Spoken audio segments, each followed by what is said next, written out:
Foot and mouth disease, or FMD, is an acute, highly contagious disease affecting cloven-footed animals. The disease is characterized by vesicles or blisters in the mouth, the feet, and on the teats of lactating animals. This videotape presents the progressive clinical signs of FMD in beef and dairy cattle.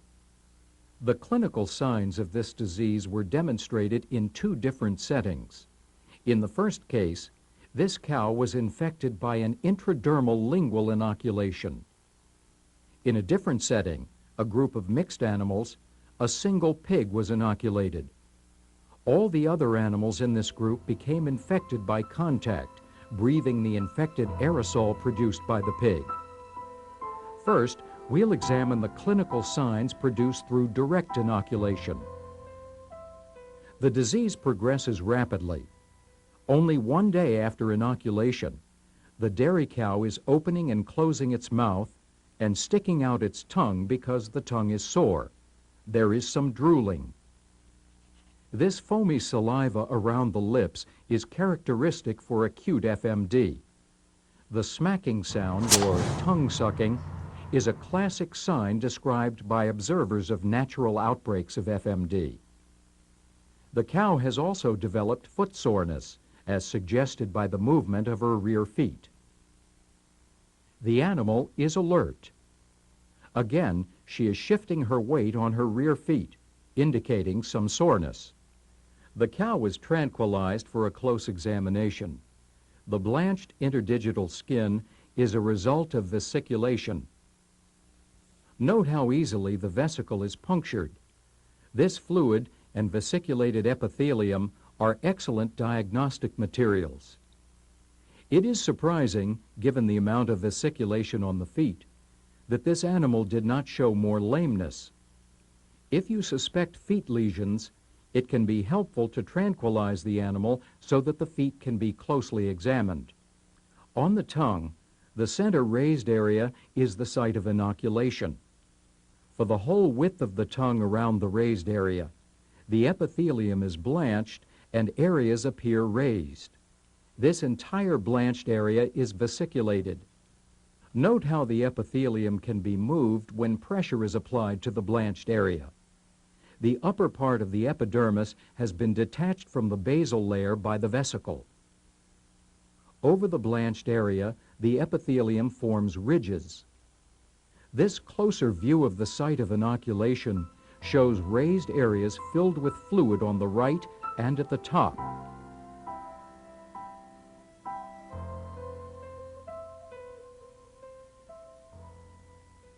The animal is drooling and tongue-sucking. Kicking movements and shifting weight clearly indicate sore feet. The area of white skin is an interdigital vesicle. The vesiculated area on the tongue has broken. Note that there is a wide blanched area proximal to broken epithelium. This area of broken epithelium is an erosion because only the upper layers of epithelium are affected. The stratum germativum is still intact, so if no secondary infection occurs, the lesion heals quickly. The blanched white epithelium is detached from the basal epithelium and can be pulled off. Again, this epithelium is excellent diagnostic material. This is a ruptured vesiculated area. If this were the only lesion, you might suspect trauma. Blanched white areas have appeared at the mucocutaneous junction of the lower lip. These vesiculated areas have ruptured. Eroded areas on the hard palate, blanched areas behind the teeth, and blanched interdigital skin are clear signs of FMD. Note how the interdigital epithelium bulges and moves independently of the deeper tissue when the claws are moved. The upper epithelium is separated. The vesicles in the heel of this foot have ruptured, resulting in lesions that resemble foot rot. The white areas of epithelium around the rupture are part of the vesiculated area. These examples illustrate the axiom that If there are mouth lesions, look at the feet. And if there are feet lesions, look at the mouth. If lesions appear both in the mouth and on the feet, think foot and mouth disease.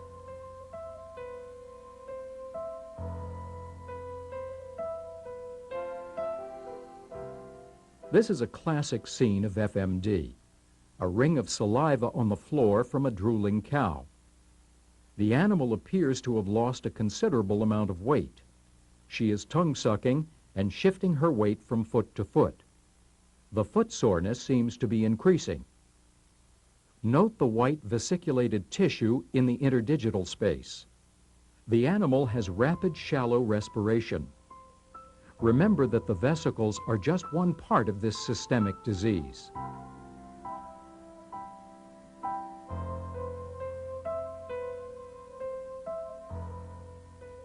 On the tongue, most of the epithelium over the vesiculated area has been lost. Some loose epithelium remains around the edges of the lesion. The anterior part of this lesion in the mouth is still covered with necrotic epithelium. The blanched areas on the lower lip have eroded. Necrotic epithelium covers the lesion beside the dental pad. This close-up shows the lesion beside the dental pad. The white area in the interdigital space is epithelium from a broken vesicle.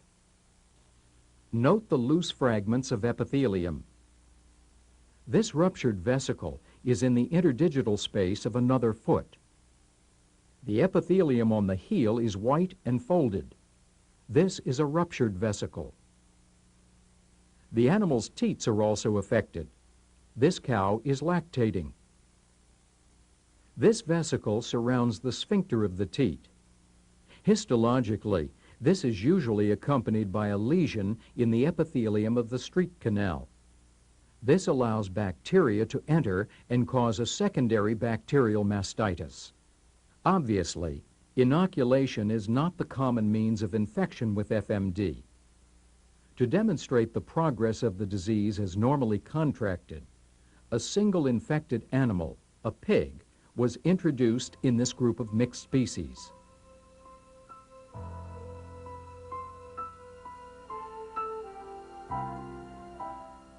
Lameness has already begun to develop in the inoculated pig. All the other animals still appear to be normal.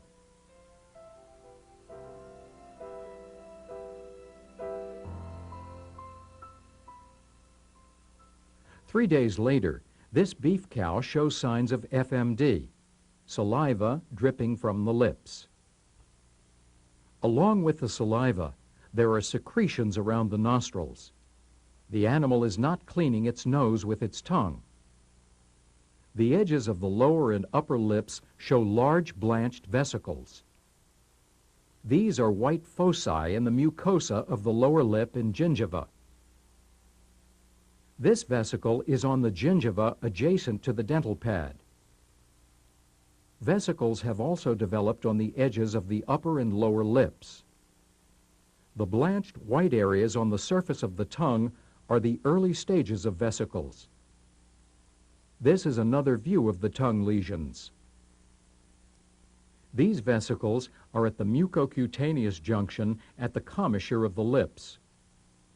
Note how easily the vesicle at the mucocutaneous junction on the lower lip is ruptured. The fluid and flap of skin that peels off are excellent specimens for diagnosis. At this stage, this animal also has vesicles on the teat.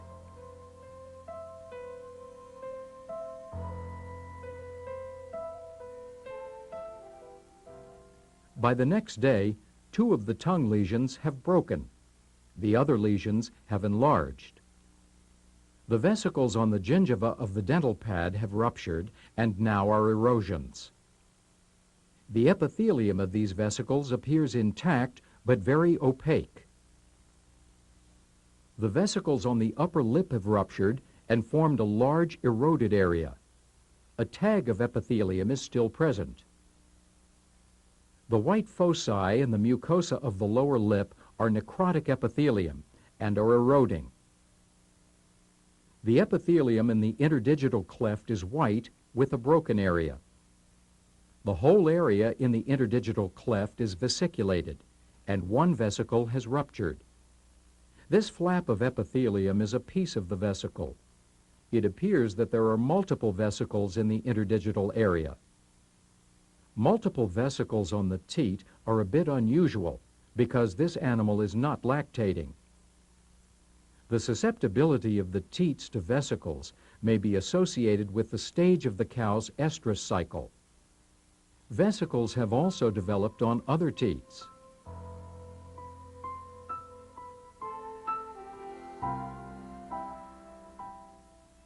The animal has been tranquilized. The blanched lesions on the tongue have become dried FMD lesions. Rather than forming vesicles, the vesicular fluid escaped through the epithelium, leaving necrotic areas of epithelium. Epithelium over the lesion toward the tip of the tongue has eroded. Erosion of the upper layers of epithelium gives this lesion a smooth surface. The rough-appearing lesion still has the upper layers of epithelium in place. Note how easily the necrotic epithelium can be scraped off the tongue for diagnosis. The resulting lesion is an erosion because the stratum germativum is still present. This epithelium contains a lot of FMD antigen and virus and is an excellent specimen for diagnosis. Vesicles may often be present in the nostril, a good reason for not using nose tongs to restrain the animal. This close-up shows the vesicle in the nose.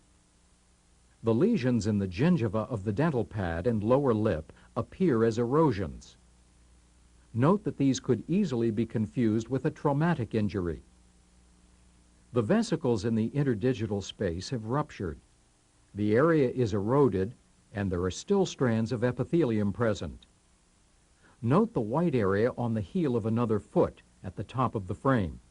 This is also a vesicle. When the claws are moved, upper layers of epithelium in the interdigital space bulge and appear loose.